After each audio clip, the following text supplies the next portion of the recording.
Hello， 大家好，我是训练时长1年的 FA 练习生悠然，我是阿文，欢迎大家来到 NSL News Plus。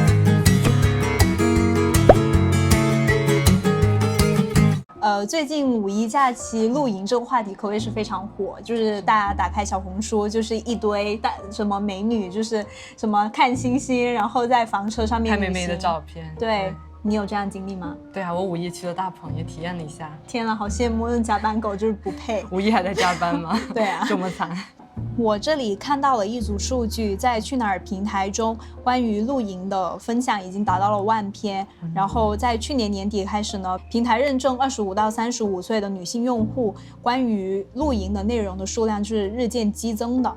然后在途家数据呢，也显示了在五一期间，关于房车、帐篷、营地的这种服务的数量已经猛增了4倍，这一看就是一个非常具有的赛道，对，就是非常具有增长性的行业，对，有想象空间。然后最近在国内的话，就是有2家企业也是得到融资，一家是2021年10月大热荒野，它是那种露营体验的，它可以自建营地，然后也是可以自己租房车这种服务体验。然后它在 Pre-A 轮和天使轮都融到了数千万。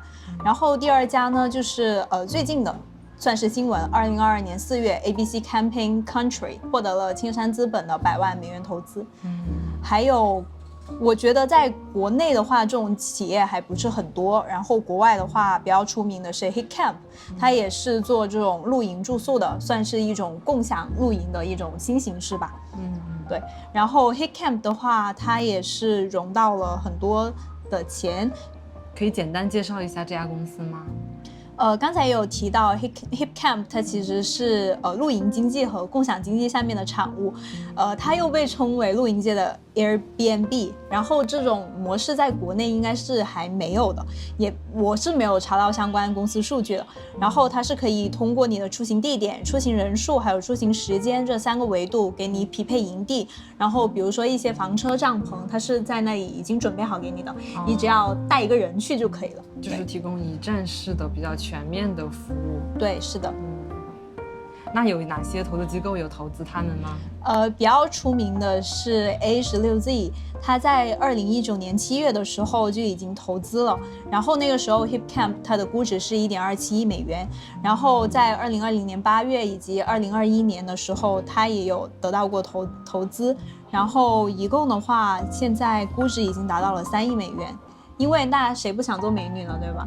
就是针对这个露营这个行业，我也做一些小小的 research。我个人是觉得这种共享露营其实是一个很好的生意，为什么呢？因为悠然，你看看最近我们疫情嘛，大家五一要么就是加班，对吧？要么就是在室内周边游，然后周边游的话，我们就会经常就是做这种露营嘛 ，camping，对吧？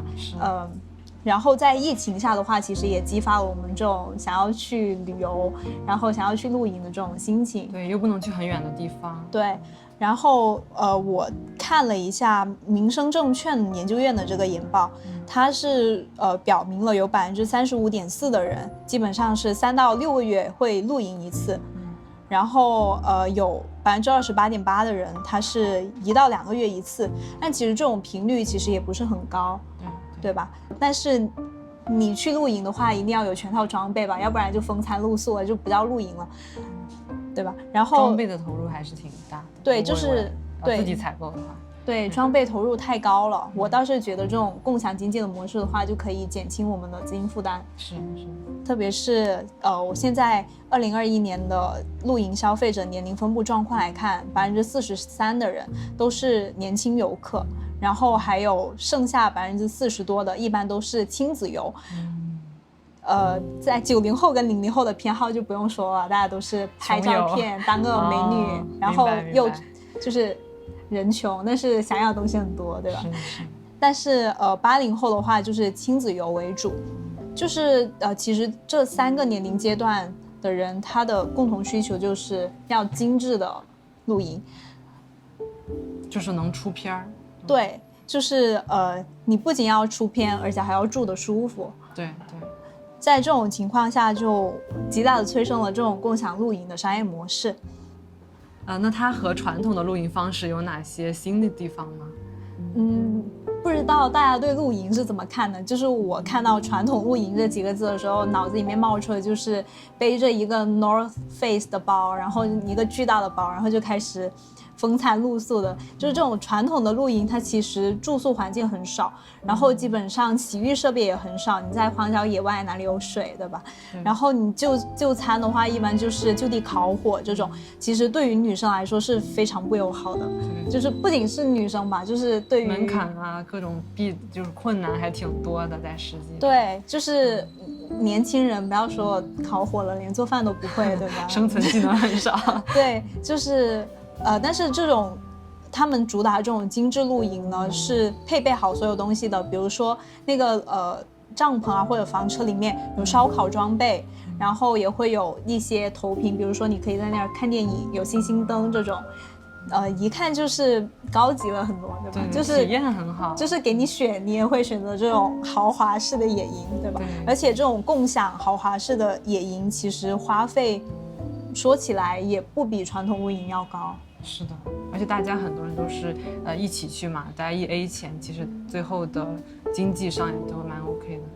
然后你对这个共享露营有什么看法？你会觉得它是一个可持续的生意吗？还是说就是因为近几年大家都在家里疫情憋疯了，才会去做这种短途的露营呢？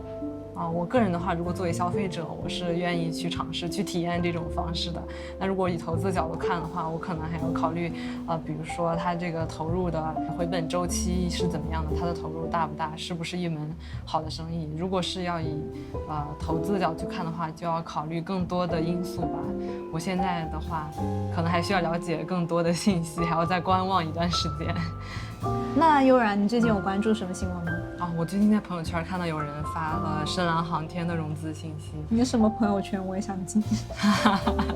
可以啊，回头把你拉进来。就是因为我前段时间有了解到有国内商业航天还蛮火的嘛，像蓝箭航天融资已经到第1轮了。深蓝航天是一家运载火箭的研发商，公司聚焦在液体回收复用运载火箭的方向，并提供商业发射服务。就是在上周的时候，5月6号，深蓝航天研发了星云 M 的实验舰，完成了1公里垂直起飞及降落的飞行试验。然后它的火箭在爬升和下落的过程中进行了横向的移动，最后降落在距离着陆点靶心位置不足0.5米的点位。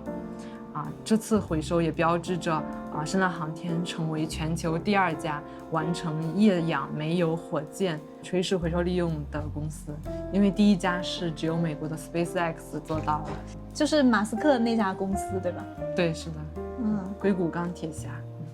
那其实我觉得这个行业算是比较硬科技的，然后我之前也没有涉及过，那你可以简单的跟我们解释一下这个行业的背景。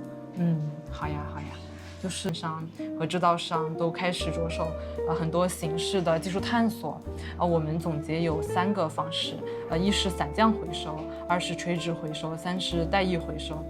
像散降回收比较有代表的是联合发射联盟公司的火神火箭。这支火箭在1级工作结束时，并完成极限分离后，2台发动机分离，然后依靠降落伞减速，最后由直升机在空中可以实现回收。然后第2种就是垂直回收，最有代表性的就是 SpaceX 的猎鹰9，重型猎鹰和蓝色起源的辛格伦。还有一种是带翼回收，比较有代表的是俄罗斯的贝加尔号有翼助推器和德国的猎鹰有翼助推器，其中俄罗斯是安加拉火箭的一种助推器回收方案，能够以自动的方式像飞机一样着陆飞回发射场。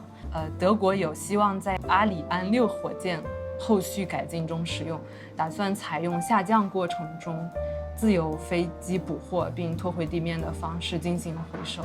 然后我们国家目前是没有成熟的回收技术应用落地的。那像你刚才介绍的深蓝航天，它是用的哪种方法呢？它是像很类似于 SpaceX 的这种垂直回收方式。那你刚才说可以火箭回收是一个降低成本的做法，那它现在的技术难点是什么呢？有2个方面，一是可以在较大范围内灵活调节推力的发动机技术，二是在返回着陆的时候有一个算法是横向制导控制技术。像 SpaceX 的梅林 ED 发动机在前期试验可以实现70%到100%的推力调节范围，而深蓝航天他们公布的数据可以实现50%到100%的推力调节。这个算法是这样子的：垂直着陆的过程中，把它加入横向制导的算法，预先装定目标点坐标，通过舰上计算机进行计算和规划，发出横向制导的命令，引导火箭向目标坐标进行移动。开展火箭异地返场回收技术实验，为以后入轨火箭的异地返场回收复用，甚至洲际旅行等先进技术的验证。那既然你刚才说到它这个重复运载火箭，它能下降很多成本，那按道理来说，国家应该会更加关心这个事情，还是说深蓝航天它这个本来就是面向民用火箭呢？这个问题我很难回答，可以留给观众来回答这个问题。那我们这一期的 NSL News Plus 就到这里了，然后也很谢谢大家一直支持我们，请大家投币、关注、转发一条龙，然后我们下期再见，拜拜。